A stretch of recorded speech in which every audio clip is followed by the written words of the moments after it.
तो हेलो मित्रों नमस्कार। तो अपने विडियो लईने આવી ગયા છે। તો આપણે વિડિયો વિશે વાત કરવાની છે। તો હાલ એમ કહેવાય છે કે તમને ખબર હશે કે 22 જાન્યુઆરીના દિવસે પીએમ મોદી અને યોગી સાહેબની જોરદાર એન્ટ્રી થઈ હતી દોસ્તો। ત્યારે હાલ એમ કહેવાય છે કે આખા ગુજરાતની અંદર મહા રેકોર્ડ બની ગયો છે દોસ્તો। એમ કહેવાય છે કે રામ મંદિરનું ઉદ્ઘાટન કરવા માટે પીએમ મોદી અને યોગી સાહેબ આવ્યા હતા। તો દોસ્તો દેશ વિદેશથી લોકો પણ ઘણા બધા આવ્યા હતા દર્શન કરવા માટે। એમ કહેવાય છે કે 2 થી 3 લાખ ઉપર લોકો પણ દર્શન કરવા માટે આવ્યા હતા અને પીએમ મોદી અને યોગી સાહેબે રામ મંદિરનું ઉદ્ઘાટન પણ કર્યું હતું। તો દોસ્તો તમને ખબર હશે કે વડોદરાથી ભરવાડ સમાજે એક 108 ફૂટની લાંબી અગરબત્તી બનાવી હતી। 3 ટ્રેન જેટલી અગરબત્તી બનાવી હતી અને અયોધ્યા મોકલવામાં આવી હતી। ત્યારે હાલ એમ કહેવાય છે કે અયોધ્યાની અંદર એ પણ અગરબત્તી સળગાવવામાં આવી હતી। તો દોસ્તો રામ મંદિરનું એમ કહેવાય છે કે ઉદ્ઘાટન પણ પીએમ મોદી અને યોગી સાહેબે કર્યું હતું અને ઘણી બધી ભેટો પણ આવી હતી। ત્યારે હાલ એમ કહેવાય છે કે પીએમ મોદી અને યોગી સાહેબે હેલિકોપ્ટરથી મંદિર ઉપર ફૂલો પણ વરસાવ્યા હતા દોસ્તો। તમને ખબર જ હશે કે 22 જાન્યુઆરીના દિવસે મહા રેકોર્ડ બની ચૂક્યો છે અને હાલ એમ કહેવાય છે કે રામ મંદિરનો અત્યારે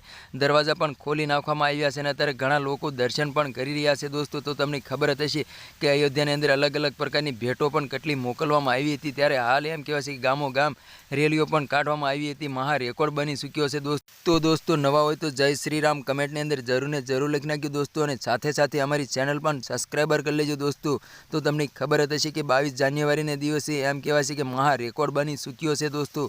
તો આ તો આજનો વિડીયો ગમે લાઈક શેર જરૂર કરી દો। ફરીવાર બીજા વિડીયો મળીએ તબ તક કે लिए જય હિન્દ જય ભારત અને જય શ્રી રામ કમેન્ટની અંદર લખી નાખજો। મળીએ એકવાર બીજા વિડીયો તબ તક કે लिए બાય બાય।